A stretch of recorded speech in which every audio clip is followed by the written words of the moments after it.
Hi guys, welcome to the channel. So इस video में हम बात करेंगे सीआईएसएफ हेड कांस्टेबल मिनिस्ट्रियल से रिलेटेड सारे टॉपिक, लाइक इसके एग्जामिनेशन स्टेज क्या हैं, पीएसटीडीवी क्या होता है, रिटन एग्ज़ाम में कौन से सब्जेक्ट आते हैं, उसमें नेगेटिव मार्किंग है या नहीं, प्रीवियस ईयर के कट ऑफ कितने गए थे और पोस्ट कितनी है, किसके लिए कितनी कितनी पोस्ट डिवाइड की हुई हैं, इसका मेडिकल टेस्ट कैसे होता है, टाइपिंग कैसे होता है, सारी जानकारी इस वीडियो में दी हुई है। तो आइए शुरू करते हैं। अगर आपको वीडियो लंबी लगे तो आप इसे फास्ट फॉरवर्ड मोड पे देख सकते हैं। सबसे पहले हम बात करेंगे एग्जामिनेशन स्टेज के बारे में। तो सीआईएसएफ हेड कांस्टेबल मिनिस्ट्रियल के जो एग्ज़ाम स्टेजेस होते हैं वो 4 स्टेजेस में कंप्लीट होते हैं। फर्स्ट स्टेज में होता है पीएसटी-एनडीवी यानी कि physical standard test and document verification. दूसरा है OMR computer based written test, और तीसरा है स्किल टेस्ट यानी कि टाइप राइटिंग टेस्ट, और लास्ट है मेडिकल टेस्ट। तो हम पीएसटी की बात करें, पीएसटी की जो रिपोर्टिंग टाइम है वो सुबह 6:30 बजे है और स्टार्टिंग टाइम सुबह 7 बजे है। पीएसटी के एडमिट कार्ड पे आपको अपनी न्यू पासपोर्ट साइज़ की फ़ोटो चिपकानी है। उस पासपोर्ट साइज़ फ़ोटो पे आपकी डेट मेंशन होनी चाहिए कि जिस डेट पे आपने वो फ़ोटो क्लिक कराई है। फ़ोटो आपकी 3 मंथ से ज़्यादा पुरानी नहीं होनी चाहिए, कलर फ़ोटो होनी चाहिए पासपोर्ट साइज़ में। तो ये थी एडमिट कार्ड से रिलेटेड बात। अब आते हैं डॉक्यूमेंट की, कि डॉक्यूमेंट आपको कौन कौन से ले जाने हैं। डॉक्यूमेंट में सबसे पहले आपको एक आईडी प्रूफ ले जानी है। ये बहुत ज़रूरी है क्योंकि आईडी प्रूफ के बिना आपको एंट्री भी नहीं मिलेगी। आईडी प्रूफ में आप Aadhaar card, PAN card, DL, voter ID card, ये सारी चीज़ें ले जा सकते हैं ओरिजिनल वे में, प्लस इसकी फ़ोटोकॉपी भी लगेगी। साथ में 4 न्यू पासपोर्ट साइज़ फ़ोटो जाएगी जिस पे भी डेट मेंशन होना चाहिए। 3 मंथ से पुरानी ये भी नहीं होनी चाहिए। 10th की मार्कशीट मोस्ट इम्पॉर्टेंट है क्योंकि इसमें आपकी जो डेट ऑफ बर्थ है वो मैच कराई जाएगी, उसके साथ सेल्फ अटेस्टेड कॉपी जाएगी। तो ये सारे डॉक्यूमेंट है, आप इसकी स्क्रीनशॉट ले लीजिए। इसके ओरिजिनल भी जाएंगे plus self attested photo copy भी जाएंगी। और ये भी बता दूं कि आपका जो इनकम सर्टिफिकेट होता है वो सेंट्रल लेवल का होना चाहिए। कुछ लोगों को इनमें कन्फ्यूज़न होती है, तो मैं बता दूं सेंट्रल लेवल की जॉब है। ये स्टेट गवर्नमेंट का जो कास्ट सर्टिफिकेट होता है वो वैलिड नहीं होगा, आपको सेंट्रल लेवल का ही बनवाना पड़ेगा। साथ में डोमिसाइल सर्टिफिकेट चाहिए होगा, income certificate, caste certificate, self attested photo copy भी चाहिए इसकी। अगर आपके पास कोई कंप्यूटर की डिग्री है तो वो भी साथ में ले जाएं, आपको प्रेफरेंस मिल सकती है।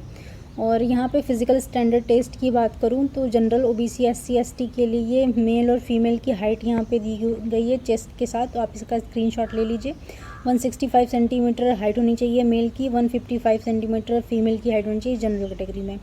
और यहाँ पे हाइट के अकॉर्डिंग आपका वेट इतना होना चाहिए, इसका चार्ट मैंने बनाया है, इसे आप चेक कर लीजिए। आपकी जितनी हाइट हो उसके हिसाब से आपके कितने वेट होने चाहिए, तो आप इसे देख लीजिएगा स्क्रीनशॉट लेके। पीएसटी-एनडीवी कंप्लीट करने के बाद आपका रिटन एग्ज़ाम होगा। अगर आप पीएसटी क्लियर करते हैं तभी आपका रिटन एग्ज़ाम हो सकता है, अन्यथा नहीं। तो रिटन एग्ज़ाम के लिए मैं बता दूं, ये ऑब्जेक्टिव टाइप के क्वेश्चन होंगे। इसमें 4 सब्जेक्ट पूछे जाएंगे, रीजनिंग, जीके, अर्थमेटिक, इंग्लिश या हिंदी, जिनमें इंग्लिश और हिंदी ऑप्शनल होगा। आप चाहें तो इंग्लिश चूज़ कर सकते हैं, चाहे तो हिंदी चूज़ कर सकते हैं, जो भी आपको ईजी लगे वो चूज़ करिए। मैं आपको सजेस्ट करूँ तो आपको हिंदी चूज़ करना चाहिए क्योंकि वो ईजी टॉपिक होता है, उसमें आप आसानी से स्कोर कर सकते हैं। नंबर ऑफ़ क्वेश्चंस 25 हैं, नंबर ऑफ़ मार्क्स भी 25 है। 2 आवर का टाइमिंग है, यानी कि ईच सेक्शन 25 क्वेश्चन होंगे प्लस 25 मार्क्स, यानी कि टोटल नंबर ऑफ़ क्वेश्चन है 100, टोटल नंबर ऑफ़ मार्क्स हैं 100। 100 नंबर का पेपर है, 100 क्वेश्चन होंगे, 2 घंटे में आपको कंप्लीट करना है। इसमें किसी भी प्रकार की नेगेटिव मार्किंग नहीं दी गई है, ये एक प्लस पॉइंट है। रिटन एग्ज़ाम क्लियर करने के बाद एक मेरिट लिस्ट जारी की जाएगी, जिसके बाद ही आप अगर मेरिट में आते हैं तभी आप 3rd स्टेज के लिए जा सकते हैं। और ये बता दूं कि क्वालिफाइंग मार्क्स जनरल कैटेगरी और एक्स सर्विस मैन के लिए 35% है, ओबीसी, एससी, एसटी के लिए 33%।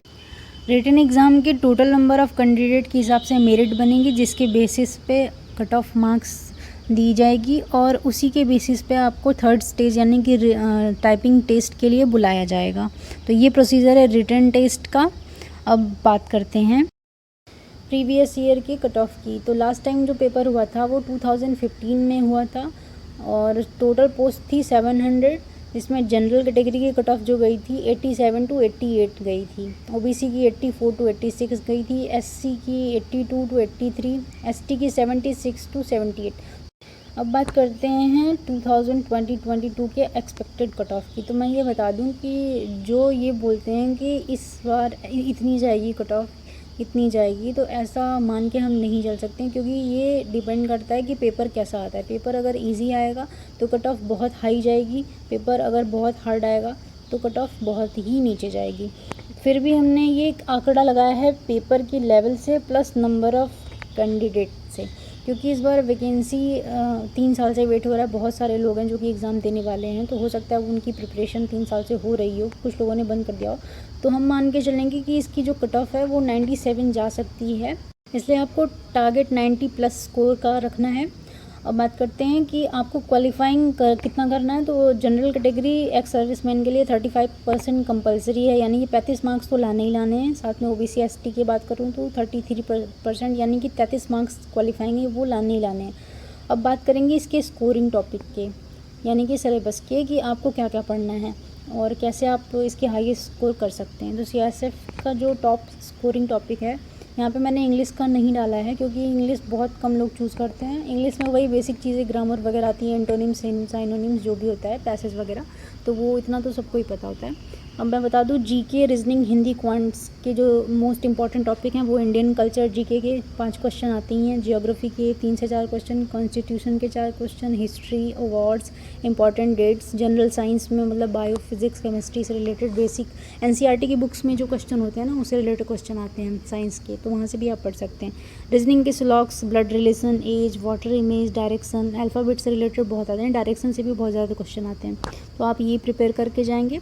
और हिंदी तो बहुत ही ईजी होती है, आप आराम से इसके सारे ही क्वेश्चन कर सकते हैं। हिंदी पे अगर बहुत ज़्यादा फोकस रहेगा तो आपका स्कोर 25 तो फिक्स है। क्वांट में आपको ये चीज़ें ही करके जानी है, क्योंकि उससे ज़्यादा करेंगे आप तो बहुत रिस्क होगा, क्योंकि इसमें बहुत ही एक्यूरेसी चाहिए होती है। तो ये टॉपिक है, आप इसके स्क्रीनशॉट ले लीजिए। अब बात करेंगे इसके थर्ड स्टेज के बारे में, जो कि आप रिटन क्वालिफाई करने के बाद जो मेरिट बनेंगे उसमें अगर आप आते हैं तो आप जाएंगे थर्ड स्टेज में टाइपिंग टेस्ट के लिए। टाइपिंग टेस्ट में आपको लैंग्वेज बता दूं तो दो लैंग्वेज दी जाएंगी, हिंदी और इंग्लिश, दोनों में से आपको किसी एक को चूज़ करना है, और आप चाहें तो हिंदी चूज़ कर सकते हैं या फिर इंग्लिश चूज़ कर सकते हैं। हिंदी फ़ॉन्ट की बात करूं तो आपका जो टाइपिंग होगा वो मंगल फ़ॉन्ट पे होगा। मंगल फ़ॉन्ट में 8 फ़ॉन्ट होते हैं, जिसमें से आपको रेजिमेंटन गेल फ़ॉन्ट, मुझे पता नहीं प्रोनाउंसिएशन में सही कर रही हूँ या नहीं, बट ये इसी फ़ॉन्ट पे कराते हैं टाइपिंग। इंग्लिश की जो स्पीड होनी चाहिए 35 वर्ड पर मिनट होनी चाहिए, यानी कि 10 मिनट में आपको 350 वर्ड टाइप करना है। 95% एक्यूरेसी होनी चाहिए, यानी 5% की मिस्टेक वो अलाउड करेंगे। 17 मिस्टेक टोटल आप कर सकते हैं, उसके बाद अगर होता है तो वो माइनस मार्किंग में चला जाएगा। हिंदी की स्पीड की बात करूँ तो 30 वर्ड पर मिनट 10 मिनट, यानी कि इसमें भी 10 मिनट दिया जाएगा, और इसमें भी 95% की एक्यूरेसी होनी चाहिए, मतलब इंग्लिश और हिंदी दोनों का ही सेम है। 17 मिस्टेक इसमें भी अलाउड हैं। बैक स्पेस बस अल्फ़ाबेट पे ही अलाउड है, उसके बाद अगर आप करते हैं तो वो मिस्टेक में काउंट होगी। प्रैक्टिस करने के लिए बेस्ट सॉफ्टवेयर है टाइपिंग मास्टर, उस पर आपको प्रैक्टिस कर लेना है। हिस्टोरिकल बायोग्राफी ज़्यादा आते हैं इसमें। अब बात करते हैं लास्ट स्टेज, यानी कि जब आप फिज़िकल क्लियर कर लेते हैं, रिटन क्लियर कर लेते हैं, टाइपिंग टेस्ट क्लियर कर लेते हैं, तो एक मेरिट बनती है। उसके बाद ही आपको मेडिकल के लिए बुलाया जाता है। तो यहाँ पे मेडिकल की जो डिटेल है मैं बता दूँ, मेडिकल में क्या होता है। इसे बोलते हैं डिटेल्ड मेडिकल एग्जामिनेशन, यानी कि DME। जब आप स्किल टेस्ट क्लियर कर लेते हैं तो एक मेरिट लिस्ट निकलती है, सीआईएसएफ की वेबसाइट पे वो अपलोड हो जाएगी, आपको मिल जाएगी। तो उस मेरिट लिस्ट में अगर आपका नाम होता है तो आपको मेडिकल के लिए बुलाया जाएगा।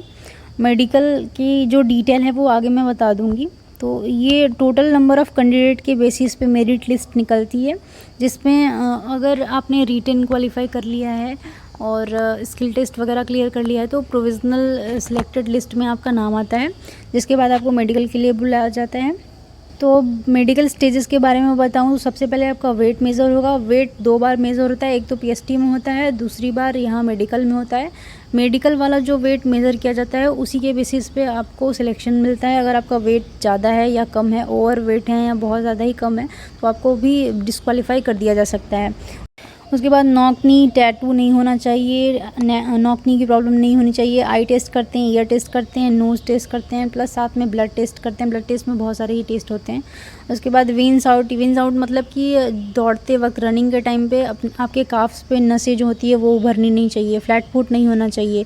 प्लस आपका जो पाइल्स टेस्ट होता है, यानी कि बवासीर होता है, अगर आपको किसी तरीके का पाइल्स है तो उसमें आप डिस्क्वालीफाई हो सकते हैं। साथ में टीथ टेस्ट करते हैं। तो ये हैं मेडिकल एग्जामिनेशंस। तो ये सारे स्टेजेस क्लियर करने होते हैं एग्ज़ाम को क्वालिफाई करने के लिए। आई होप ये वीडियो आपको पसंद आई होगी। अगर वीडियो पसंद आई हो तो प्लीज़ वीडियो को लाइक, चैनल को सब्सक्राइब जरूर करें। Thank you so much for watching this video.